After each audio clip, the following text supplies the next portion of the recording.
Welcome to another edition of Fast Break. I'm Penny Davis, NCAA National Coordinator of Women's Basketball Officiating. This video addresses officiating perimeter shot attempts. Let's review. These plays can be challenging as the official covering the play must focus to determine if there is illegal contact caused by the defender, incidental contact and no foul, illegal contact by the shooter, or if either player faked being fouled. Let's look at some examples. These plays are examples of fouls where the defender closes out to challenge the shot attempt. Officials need to be in position to observe the potential contact from the wrist to the elbow on these plays, as this type of contact is not incidental and disrupts the shooting motion prior to the release of the ball. On attempts around the elbow and higher in the lane area, the trail and center positions often have the best view with an open look at the illegal contact. Officials should focus on the defender's extended lead hand to clearly see the point of contact. When the defender's hand is not higher than the ball, the likelihood of illegal contact on the arm increases. Verticality is not just about having arms straight up. Defenders may hold their arms vertically while still moving forward into the body of the shooter.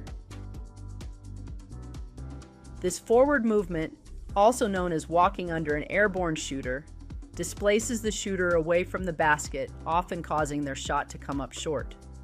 When officials focus on the defense, they can more easily spot this forward movement and make the right call. A recent trend has been identified where perimeter shooters are creating contact with closing out defenders. The defender who is closing out on the shot attempts to block the shot and leaps to the side of the shooter. The defender is contacted by the leg of the shooter, which is extended in an unnatural way. The resulting contact causes the defender to stumble and for the shooter to go to the ground. This is an offensive foul by the airborne shooter for initiating this contact with the opponent. Similar to the last play, the offensive player initiates contact with the defender with an unnatural leg extension. The resulting contact does not hinder the opponent, making this incidental, and it is not an offensive foul. This is a correct no call.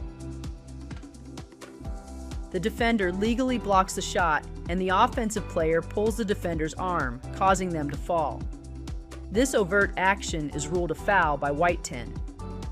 Officials must also determine whether the fouling player is airborne at the time the foul is ruled, or if they have returned to the court by having any part of them contact the court. If the foul is ruled while the player is airborne, they maintain the status of a shooter, which results in an offensive foul. Conversely, if the foul is ruled after the player has landed, free throws may be awarded to the offended player, provided their team is in the bonus. Replay cannot be used to make this determination for this particular play. I hope that you have found this information helpful. Part of growing the game includes educating players, coaches, officials, and the fans of our game. Thank you for your interest in learning about NCAA women's basketball officiating.